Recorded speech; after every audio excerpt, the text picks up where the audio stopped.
Selina stumbled back, her hand clamped over her mouth, the truth crashing down. She was never a wife, she was a weapon. Her heart pounded, her thoughts spiraling. Was this the reason why he said he needs me? Those words, whispered on their wedding night, had once burned with hope. Now they twisted like a blade.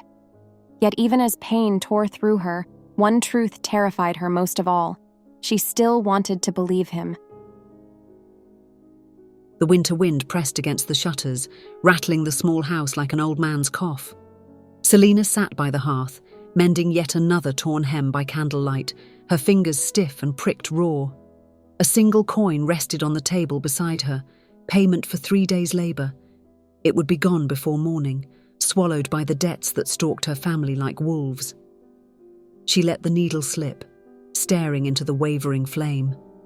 Nights were dangerous, not because of what lurked outside, but because of what crept back inside her mind. Memories. Once she had been promised love, promised safety. He had spoken vows as though he meant them until the whispers of her family's ruin had grown too loud and he had turned away. That betrayal had left her hollow, stripped of illusions. Since then she wanted only one thing, not riches, not the shimmer of noble courts or silk gowns, just peace. A quiet life where she could fade into the background, where no man's ambition could touch her. But peace was the one thing destiny never gave, because there was him, Duke Hudson. His name carried weight everywhere, spoken not in whispers, but with certainty. He was cold, commanding, ruthlessly ambitious. A man who had cut down rivals in court with the precision of a sword. Admired for his brilliance, feared for his mercilessness, he was the sort of man whose shadow stretched across the land. Everyone knew what he was: dangerous, unyielding, heartless. And he was the last man Selina ever expected to see standing on her doorstep. The knock came just as she laid aside her needle. Her younger sister ran to answer, then froze, eyes wide as though she had opened the door to a phantom. Selina rose slowly, smoothing her worn skirts, and stepped forward. There he was, the Duke. Tall, broad-shouldered, framed in the threshold as if he owned even the night. His presence filled the room before he even stepped inside. His eyes, dark, steady, unreadable, found hers instantly, pinning her where she stood. Selina's heart lurched into her throat. Fear swept through her so swiftly she thought her knees might give way. Why was he here? Had she done something wrong? Was her family's debt about to crush them in a way she hadn't foreseen? Her breath came shallow, every instinct urging her to flee, though her feet felt rooted to the floor. "Selina," he said, her name rolling from his tongue with a certainty that stole what little air she had left. The room seemed to shrink around them. The fire popped in the silence, her sister's small gasp the only sound. Selina's throat tightened. She should bow, curtsy, something, but her body refused to move. Why would a man like him know her name? Why would a duke, feared across the realm, untouchable in his power, seek her out? The answers didn't come. Only the weight of his gaze, sharp as steel, unrelenting as fate. And in that moment, standing in her humble home beneath the eye of the most ruthless man alive, Selina knew her quiet life was over. If a powerful man like Hudson suddenly came to your door, would your first thought be fear or curiosity? The days that followed his arrival at her door blurred into something Selina could scarcely understand. For on that very first visit, before she had even caught her breath, he had spoken the words no one of her station could have expected to hear from a man like him. "Selina," Duke Hudson had said, his voice steady as iron, his gaze unflinching. "I would have you as my wife. Stand beside me as my duchess." Her heart had lurched violently, caught between terror and disbelief. To be asked so directly, so plainly by the most ruthless man in the realm, it felt less like a question and more like a decree. Her lips parted, but no answer came. Her silence was all he received, yet he had not pressed her. Instead, he had returned, again and again, Each visit pressed against her carefully guarded walls, leaving her restless in ways she did not wish to be. The first time after that, he brought nothing but his presence. She remembered the way he had stood in the low-ceilinged room of her home, as though it were a council chamber. His frame too broad, his power too large for the humble space. He had asked questions no one of his rank had ever asked her before. What she liked to read, what she feared, what gave her joy. His voice had been steady, his gaze unyielding, but beneath it all, she sensed a calculation she could not name. The second time, he came with a gift. A book bound in soft leather, its pages rich with poetry. She had stared at it in silence, her fingers trembling as they brushed the cover. No one had given her such a thing in years. "It seemed fitting," he had said, his tone so composed that she almost believed he had done it out of nothing more than thoughtfulness. Almost. The third time, he brought food. Fresh bread, cheese and meat enough to feed her family for a week. Her mother had wept openly, thanking him as though salvation had walked through their door. Her sisters had looked at Selina with eyes that shone with hope, whispering when they thought she could not hear. "Imagine, Selina. Imagine if he truly chose you." Selina had wanted to rebuke them, to remind them of the dangers of powerful men, of what it meant to trust someone like him. But she could not ignore the way their eyes lit, nor the relief on her mother's face as she ate a meal without rationing every bite. And so, Hudson returned. With words, with gestures, with presence, each one a stone laid carefully in the path he was building toward her. Selina resisted. She told herself she had no reason to believe him, no reason to open her heart again. Had she not already learned what became of a girl who trusted too easily? Heartbreak had nearly destroyed her once, leaving her certain she would never survive it again. The scar of betrayal was still tender, still raw. Yet when Hudson sat across from her, speaking of futures she had never dared to dream, her resolve trembled. "You live as though you are waiting for life to end," he said one evening, his eyes dark in the glow of the hearth. "But there is more for you, Selina. You were not meant to be broken by circumstance." His words slid under her skin, burning and cold all at once. She wanted to deny them, to laugh in his face. But part of her longed to believe him, longed for the possibility that she might matter to someone again. Her family only deepened the pressure. Her mother, weak and frail, clutched Selina's hand tightly after Hudson left one night. "Child," she whispered, "this is not chance. This is providence. Do not throw it away." Her sisters teased her endlessly, their voices rising with excitement. "He looks at you as though you're already his duchess," one said. "Do you not see? We could all be saved because of you." Saved. The word hung in the air, heavy as iron. They did not see what she saw, the shadows in his eyes, the ruthless precision behind his gestures. To them, he was the answer to prayers. To her, he was a question she dared not answer. And yet, as the weeks slipped past, she found herself softening.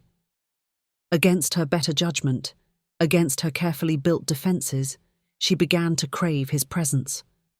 The way he listened with rapt attention when she spoke of simple things. The way his rare smiles seemed reserved only for her. The way he could silence her restless thoughts with nothing but his voice. It terrified her, because she could not tell where the truth ended and where the performance began.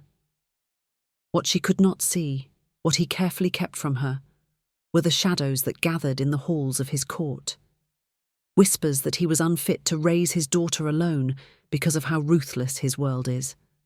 Whispers that his ruthless ambition had already driven his duchess away, who abandoned her child with him, seeking for freedom with no child burden. Whispers that the Queen Mother herself doubted he could provide the child with the safety she deserved. Hudson heard them all. He silenced none. For now he kept those secrets locked behind his steel gaze, determined that Selina would never know the true weight of his pursuit. But the tension grew. Every kindness, Every promise, every calculated gesture pressed deeper into Selina's heart. And though fear lingered like a spectre in the back of her mind, she found herself at the edge of something she could no longer deny. Perhaps she wanted safety. Perhaps she wanted belonging.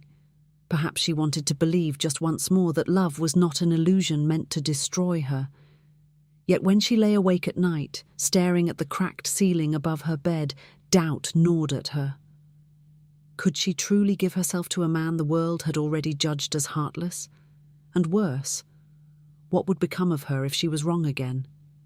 If you were Selina, could you say yes to Hudson's proposal, knowing the world calls him heartless but your family sees him as salvation?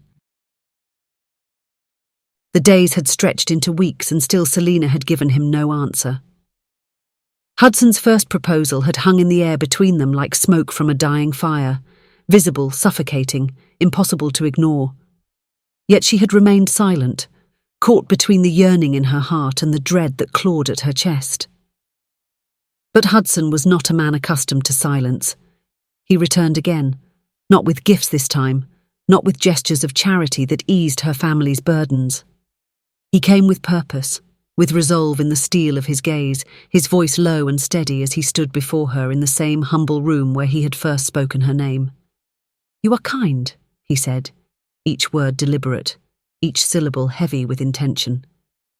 "You are beautiful, and you are the Duchess I need." The words struck through her like a blade. Her hands trembled where they clutched her skirts. She wanted to demand why. She wanted to shout that he did not know her, not truly, that men like him could not possibly see beyond what they wished to use. But the weight of his gaze pinned her, and the quiet certainty in his tone unravelled every protest. Hudson waited, his patience unnatural for a man known for ruthlessness. He spoke little, only watched her with eyes that revealed nothing, as though he already understood her fears. What she did not know was that his patience was part of the performance. He needed her to see a man transformed, a man calm and steady, the sort of husband who could soften even the harshest of reputations. It was not only her acceptance he sought, it was her presence, her very existence at his side, that would prove to his mother and to the court that he could be trusted. Selina's heart warred within her. Fear coiled tight. She remembered the betrayal that had left her broken once before, the whispered warnings of Hudson's merciless ambition. Could she survive another heartbreak if he was nothing but a mask? Could she bear to lose herself again? But Hudson pressed on, not with force but with persistence.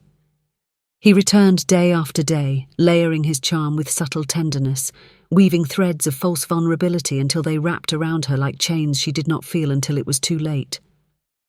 He laughed at small things, smiled in ways that softened his harsh features, let silence linger long enough to suggest he carried burdens no one else had seen. To her, he seemed less like the ruthless duke the world feared, and more like a man who longed for something steady, something true. And against her will, against her better judgment, Selina's defences cracked. The moment came quietly. She stood in the doorway, the wind tugging at her hair, her family watching with unspoken hope as Hudson waited once more. His hand extended, not demanding but steady. His eyes held hers, unwavering. "I will be your wife," she whispered, her voice breaking on the words. The air shifted, as though the world itself had changed its course. Her mother wept with relief. Her sisters embraced one another, and Hudson's mouth curved in a smile that looked too precise, too controlled, to be anything but victory. Within days, preparations began. What followed felt like a dream Selina could not wake from. Her life pulled from its modest quiet and thrust into silks, vows, and a marriage that had seemed impossible only weeks before. On their wedding night, she braced herself for cruelty, for coldness, for the indifference of a man marrying her out of duty, not love. But when the door closed and the silence stretched, Hudson leaned close, his breath warm against her ear, and whispered 3 words that shattered her expectations. "I need you." The words clung to her long after the candles burned low. They haunted her, needling into her thoughts as she lay awake beside him. Need? What did she have to offer a man like him? What could he possibly require of her? Was it truth, or was she being used in ways she could not yet see? But when she remembered the way he had pursued her with persistence, when she recalled the tenderness he had shown despite the world's rumours, she forced herself to believe. She brushed the doubt aside, clinging instead to the hope that perhaps, against all odds, this man the world called Ruthless could truly be hers. If you were Selina, would those words, "I need you," bring you comfort or leave you questioning everything? Married life was nothing like what Selina had braced herself for. She had entered her new world with trembling hands, certain she would be a prisoner in silk and gold. She had imagined cold chambers and colder words, imagined a husband who would wear her name as armour and nothing more. But instead she found herself at the side of a man who seemed determined to disprove every shadow cast upon him. Hudson was attentive, disarmingly so. In the council chamber he kept her close, his hand resting lightly at the small of her back, a gesture so intimate yet so measured it silenced whispers before they could form. In the great hall he introduced her not as convenience but as duchess, his voice steady and proud. And in private, when the echoing corridors gave way to quiet chambers, his tenderness disarmed her most of all. He asked about her day, about her sisters, about the books she read before sleep. He lingered at her side, as though her presence alone steadied him. To the court, to his mother, to the servants who watched with quiet curiosity, it appeared as though the ruthless duke had been transformed by love. And Selina wanted to believe it. The walls she had so carefully built began to weaken under the weight of his constancy. It wasn't only words. It was in the small gestures, the way he pulled her chair before she sat, the way he pressed a kiss to her hand before rising to speak in council, the way he held her gaze longer than was proper, as if she alone grounded him. She felt seen, valued, wanted. At night, the illusion deepened. He was gentle with her in their chambers, patient where she had expected command. His touch was steady, his kisses slow, as though he wanted to convince her body of what his words claimed, that she belonged to him and he to her. Each time she thought to resist, to remind herself that men of power always carried motives deeper than affection. Her doubts melted beneath the heat of his closeness. Against every warning in her mind, her heart began to soften. It terrified her, because love had betrayed her once before. And this man, though different, carried a reputation more dangerous than any who had come before. Still, when she lay in his arms and felt the steady rhythm of his heart against her ear, she let herself imagine that perhaps the world was wrong. Perhaps he truly loved her. Perhaps she could finally be safe. But the court was not silent. No world of power remained untouched by gossip, and the whispers grew louder the longer she stood at his side. It began subtly, a lady's murmur behind a jewelled fan, a servant's slip of the tongue when they thought she could not hear. The first duchess couldn't bear him. She left her daughter behind. Imagine the cruelty. A man so merciless, could he truly keep a wife? The words stung like wasps, each sting reminding Selina that her happiness might be nothing more than illusion. The whispers always circled back to the same truth. Hudson's first wife had abandoned him, left not only him, but their daughter. And if a woman who once vowed loyalty had chosen freedom over him, what did that mean for Selina? Her heart wavered, torn between the warmth of his presence and the cold weight of the rumours. She longed to ask him, to demand the truth of why his first duchess had fled, but each time she opened her mouth, his gaze caught hers with such tenderness that the words died on her lips. And then, the foreshadowing began. In the hush of council, when her presence was meant to silence doubt, she overheard a lord murmur too loudly, his voice dripping with scorn. Proof, that's all she is. A duchess placed beside him to show he's more than ambition. Proof, the word echoed, sharp and merciless. Selina froze, her breath catching in her chest. Proof? Was that what they saw when they looked at her? Not a partner, not a wife, but a symbol. A shield raised in his defense. Hudson must have seen the way her face paled, because he reached for her hand beneath the table, his fingers curling around hers in quiet reassurance. His thumb brushed her knuckles, steady, grounding. To the court, it looked like a gesture of devotion. To her, it felt like a plea not to question. The moment passed and the chamber filled again with politics and power, but Selina's thoughts remained trapped in that single word. Proof. That night, Hudson kissed her with a hunger that made her heart tremble, as though he could banish every doubt with his touch. He whispered her name like a vow, pressed his forehead to hers, and told her she was everything he had ever needed. His tenderness felt so real, so consuming, that for a moment she let the word slip away. But unease lingered. Every gesture of love was shadowed by suspicion. Every kiss warmed her body but left her mind restless. She wanted to believe he loved her, wanted to surrender fully to the safety of his arms, but deep down, she could not quiet the voice that whispered, "What if you are not wife but weapon? What if you are shield, not beloved?" The more he gave, the more the unease grew. For with each act of tenderness, with each display of devotion before the eyes of court and family alike, the question only deepened. Was this love? Or was this performance perfected so well that even she could not tell where truth ended and lies began? And still, despite it all, she found herself falling. Falling for the way he spoke her name. Falling for the steadiness of his presence. Falling for the hope that perhaps she could be more than the scars of her past. Falling for a man the world swore was heartless. Love bloomed in her chest like a fragile flower, trembling in the shadow of doubt. It was a dangerous thing to love a man like Hudson. But even as unease coiled within her, she could not deny the truth of her heart. She wanted him. She wanted to believe. And so she silenced the doubts, burying them beneath the warmth of his touch and the hope that his whispered words were true. For now she was his duchess. For now she would believe. If you stood in Selina's place, would you trust Hudson's tenderness, or would you fear that you were nothing more than proof? Leave your thoughts below. The castle had grown quieter in the weeks that followed, or perhaps Selina had only grown more attuned to its silences.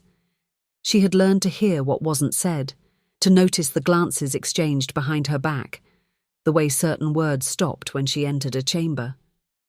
Her life as Hudson's duchess was painted in grandeur, yet cracks lined the frame. It happened on a night like any other, though the memory of it would etch itself into her heart forever. The great hall had been filled with courtiers, lords and ladies who dripped in jewels and whispered their schemes beneath the cover of polite laughter. Hudson had stood tall at her side, hand firm at her back, introducing her with pride as though she were not merely his wife but his triumph. She had smiled as duty demanded, though the unease in her chest never fully quieted. Later, when the candles had burned low and most had retired, Selina had wandered the corridors to clear her mind. The stone walls heavy with tapestries seemed to listen as she passed. She paused near the council chamber, where voices carried through the thick door left ajar. She hadn't meant to linger, but then she heard her name. "Selina has done exactly as you intended," a voice murmured, a lord she recognised, one who often sat at Hudson's side. The Queen Mother cannot argue now. With a duchess so gentle, so steady, who could claim the child is not safe? He's played it perfectly.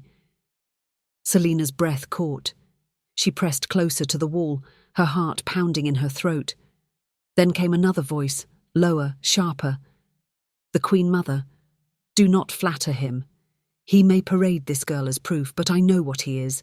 My son has no patience, no softness, no care for the tender. He thinks to fool me with a wife, but I am not blind. I will not see my granddaughter raised beneath iron."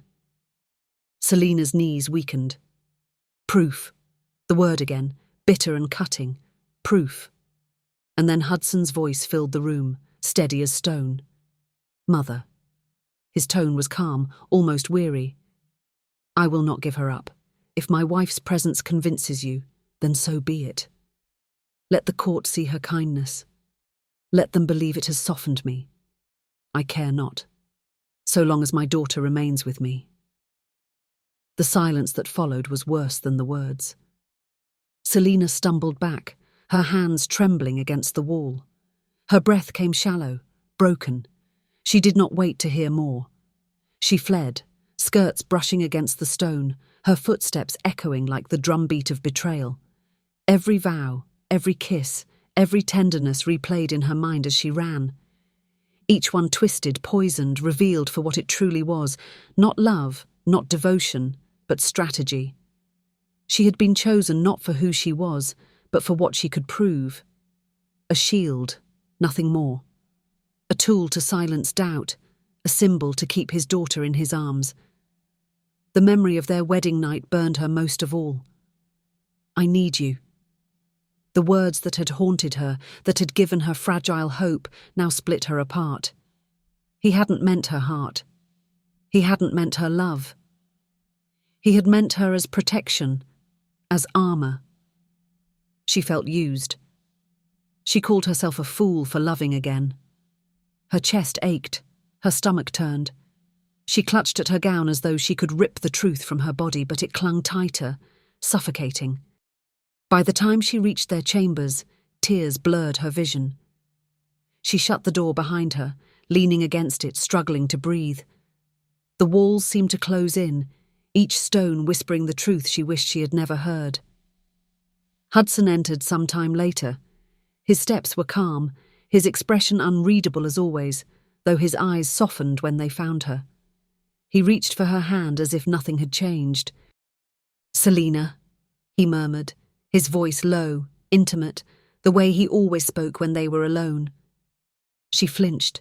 His touch, once steadying, now burned like fire. She pulled away, her lips parting though words refused to form. Betrayal was too vast for speech.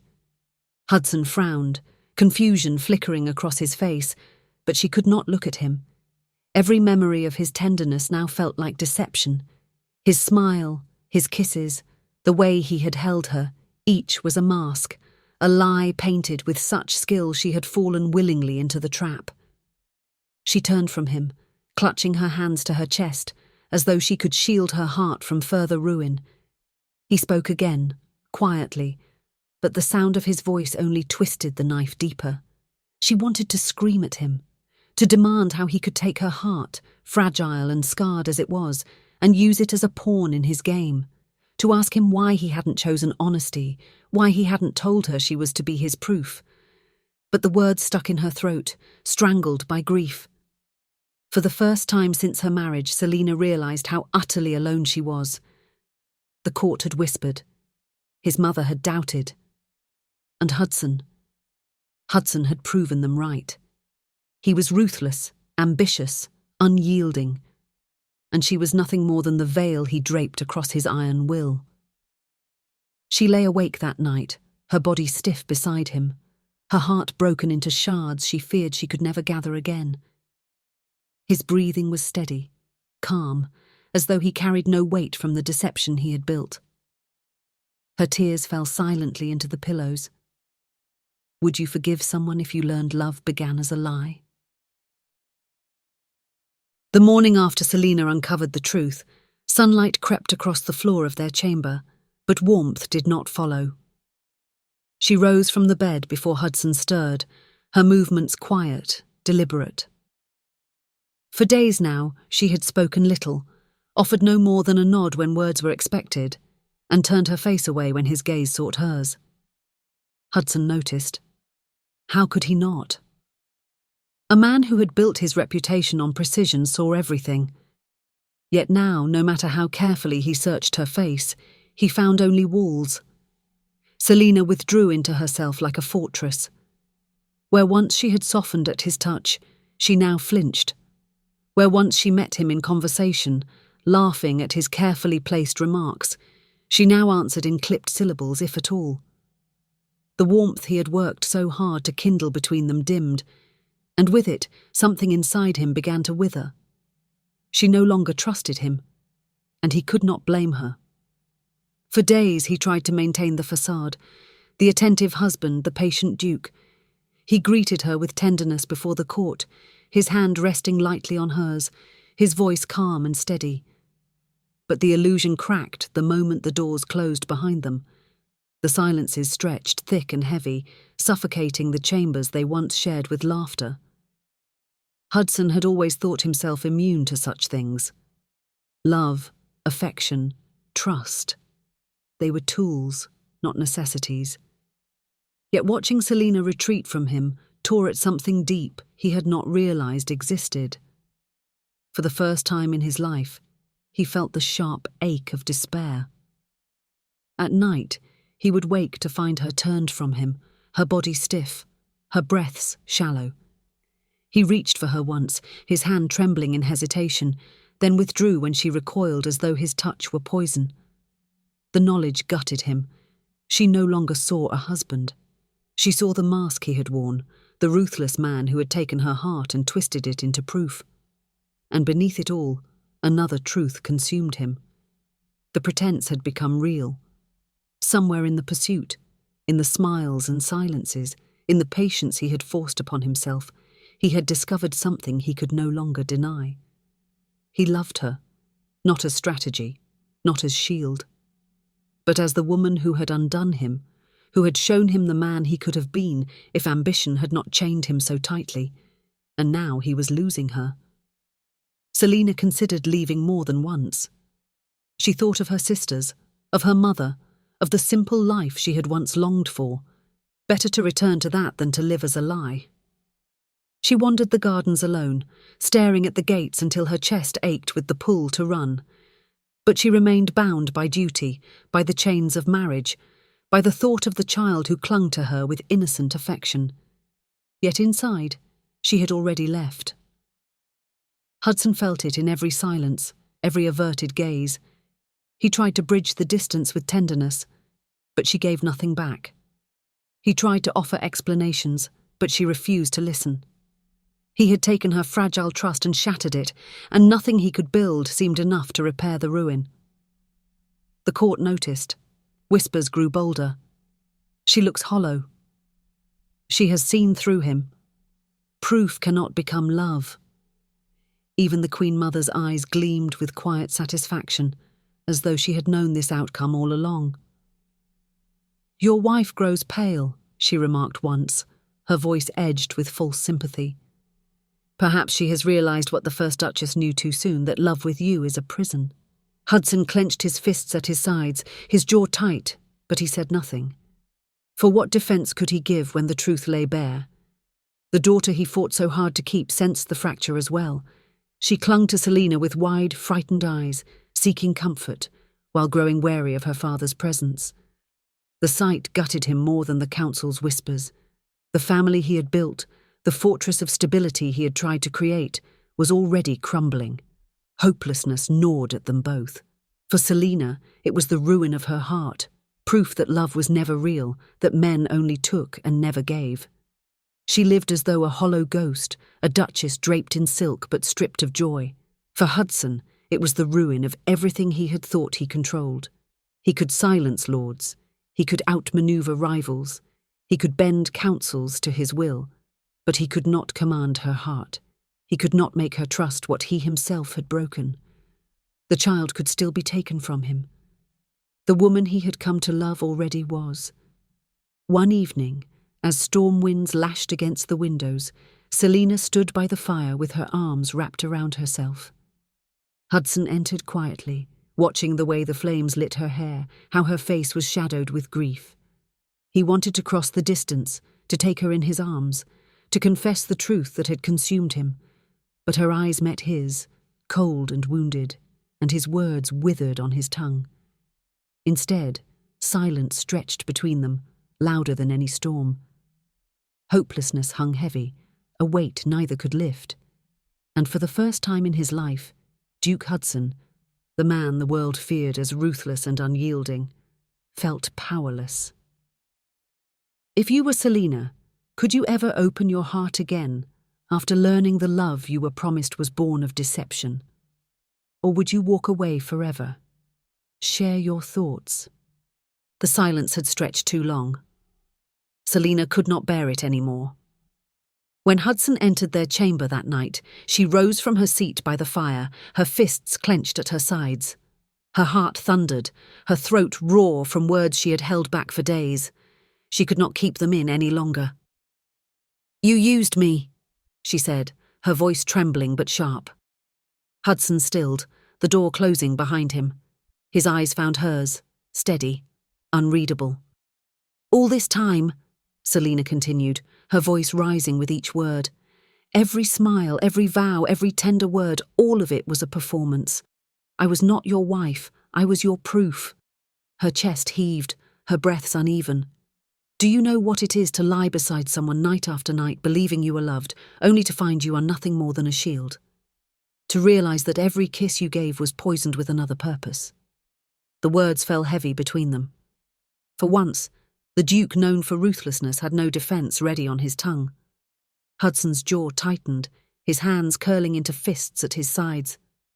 For a moment, it seemed as though he might stand in silence, might let her fury wash over him without reply. But then his voice broke through, rougher than she had ever heard it. "You are right." The admission stunned her. She had expected denial, anger, a wall of pride. But instead his voice wavered, stripped bare. "When I came to you, it was not for love. It was because I needed you to silence them. My mother, the council, the whispers that I was unfit. I was too ruthless to be a responsible family man and a father.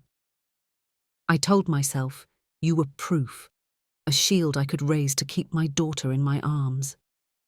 Selina's lips parted, her fury trembling into grief. "And you let me believe it was love." Hudson took a step closer, his eyes dark and raw. "Because somewhere, Selina, somewhere in the pretense, I stopped pretending. Every visit, every moment with you. What began as strategy became truth.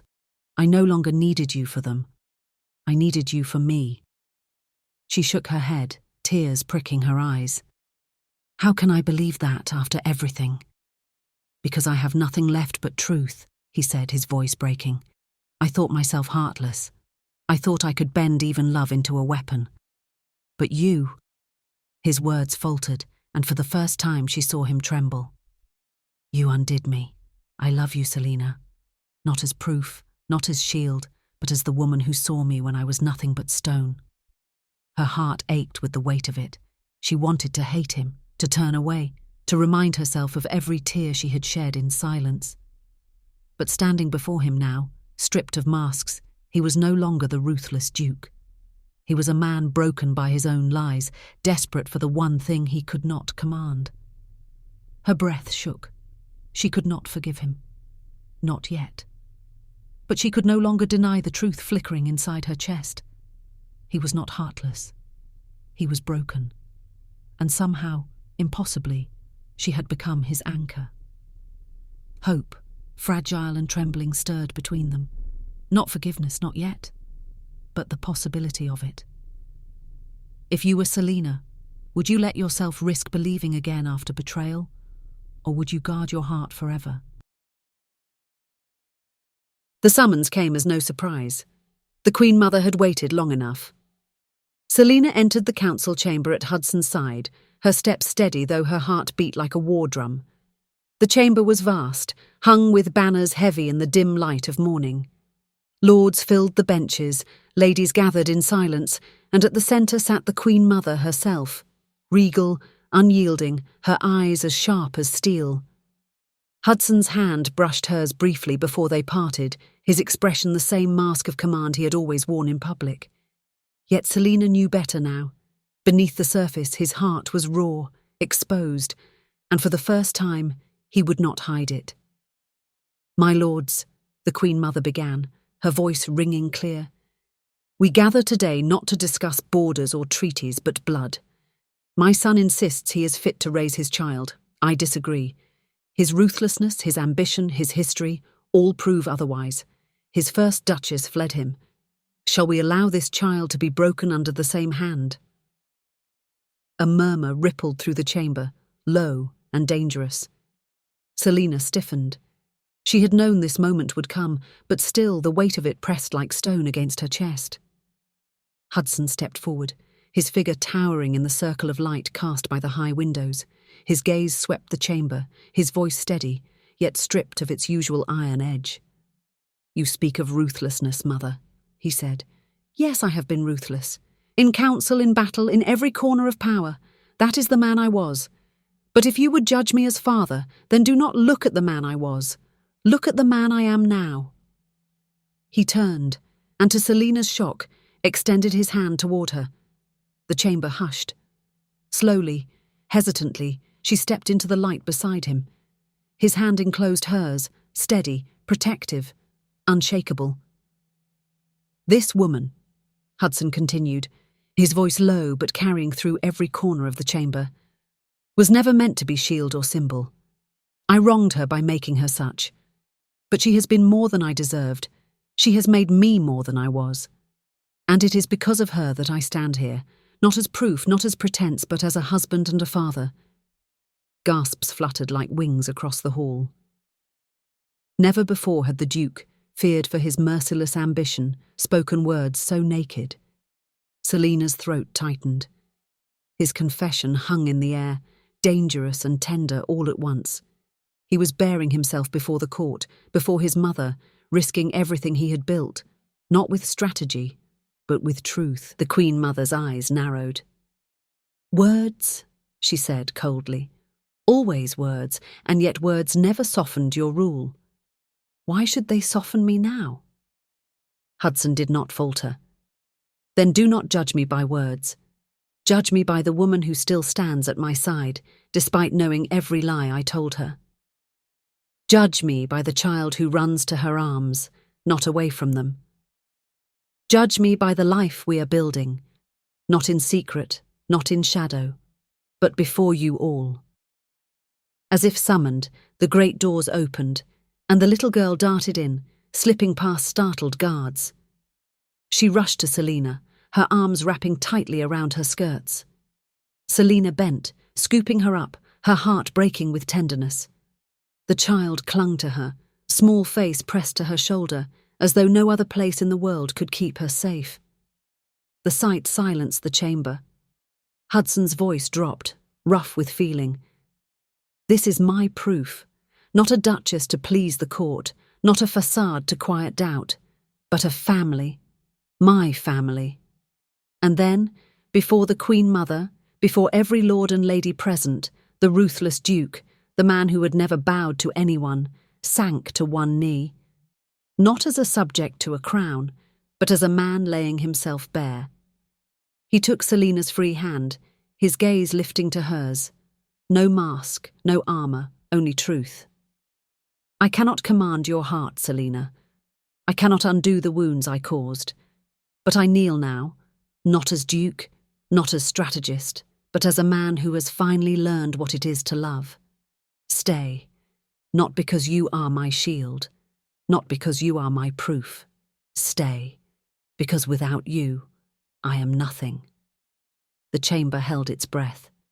Selina's tears blurred her vision, her heart trembling beneath the weight of his words.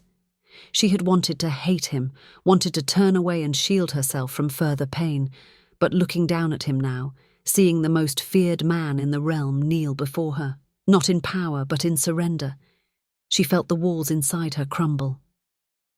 She thought of the lies, the betrayal, the nights she wept in silence. She thought of the tenderness he had shown despite it all, the moments when love slipped through even his most careful mask. She thought of the child in her arms, clinging to her as though she were the only safe place in the world, and she knew her choice. Her voice shook, but it carried clear across the chamber. "I stayed when I thought I was proof. I stayed when I thought I was nothing more than a weapon in your war. But I will stay again, because now I know the truth. You are not heartless, Hudson. You are broken, and you are mine." His breath shuddered, his eyes closing as though her words alone had freed him from chains no one else could see. The chamber erupted in murmurs, some shocked, some moved, some silenced by awe. Even the Queen Mother sat back, her expression unreadable, though for the first time her eyes softened, ever so slightly. Selina stepped closer, raising him from his knees with the hand he still held. Their lips met, not as performance, not as strategy, but as truth, sealing before the court what had been remade in fire and ruin. In that moment, the ruthless Duke ceased to be the man feared by all. He was husband, father, and beloved. Triumph settled over them, not of power but of love. Justice was found, not in decrees, but in the devotion of a man who had surrendered his pride, and the woman who chose to believe again. And in the arms of his wife and child, Hudson finally proved not only that he could rule, but that he could love. Would you have forgiven Hudson in the council chamber, or would his lies have cost him everything forever? The days that followed the council chamber confrontation unfolded like a different lifetime. It was as though the storm that had raged between them finally passed, leaving in its wake a fragile peace, tender and new. The whispers that once haunted the castle halls began to fade, silenced by what the court itself had witnessed. The ruthless Duke laying down his pride before his wife, the woman he had once used as proof but now loved openly as his heart. Selina moved through the castle no longer as a symbol, no longer with the constant weight of suspicion pressing down on her shoulders. She moved as Duchess, yes, but more than that, as Hudson's chosen, his anchor, his partner. And for the first time since her marriage began, she no longer felt the ache of uncertainty at every turn. Hudson had changed. The shift was subtle at first, like a river carving a new course through stone, but undeniable all the same. Where once his gestures had been calculated, they now came freely. He sought her not for appearances, but for comfort. In the quiet of their chambers, he listened without distraction, his hand reaching for hers, not because others might see, but because he could not seem to stop himself. He asked about her fears, her joys, her dreams, not because it softened his reputation, but because he truly wanted to know. And slowly, carefully, Selina began to trust again. She had been wounded too deeply to surrender at once, but each day added a new thread to the fabric of their bond. She learned to believe the steadiness in his voice when he said her name, to accept the warmth in his touch without searching for hidden motives. Her heart, once guarded as a fortress, began to open, brick by brick, until love flowed between them not as performance, but as truth. The daughter, too, blossomed in this new beginning. No longer caught between the tension of her father's iron and Selina's doubts, she flourished beneath their shared care. She clung to Selina still, but now she reached for Hudson as well, her small hand tugging at his sleeve until he lifted her into his arms. The first time she called them both family in her sweet, unsteady voice, Hudson's eyes glistened, and Selina felt her heart tremble with a joy she had never known. One evening, long after the council chamber had emptied of whispers, Selina sat with Hudson in the gardens. The moon cast silver light across the marble paths, and the air carried the faint sweetness of late-blooming roses. The child had fallen asleep in Selina's arms, and Hudson reached to lift her gently, pressing a kiss to her hair before laying her in her nurse's care. When he returned, the firelight from the torches painted his face in gold and shadow. He lowered himself beside Selina, silent for a long moment, as though gathering courage. At last he spoke, his voice low and steady, carrying no calculation, no pretense. "I told you once, on our wedding night, that I needed you." Selina's breath caught. The memory of that night still lingered, how the words had unsettled her, how she had lain awake questioning whether she was shielded or beloved. Hudson turned to her then, his hand finding hers, his gaze unflinching. "But that night I did not yet understand what I meant. Tonight I say it again, but not as the man who schemed to keep what he feared to lose. I say it as the man who has nothing left to hide." His thumb brushed over her knuckles, tender, reverent. "I need you, Selina. Not as proof, not as strategy, not even as Duchess. I need you as mine. as the woman who has seen me at my worst and still gave me the chance to be more. I need you because without you, I am not whole." Tears welled in her eyes, but this time they carried no bitterness, no doubt. She felt the truth in his words, pure and unshakable.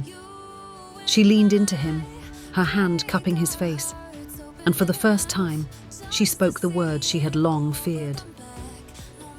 "And I need you, Hudson.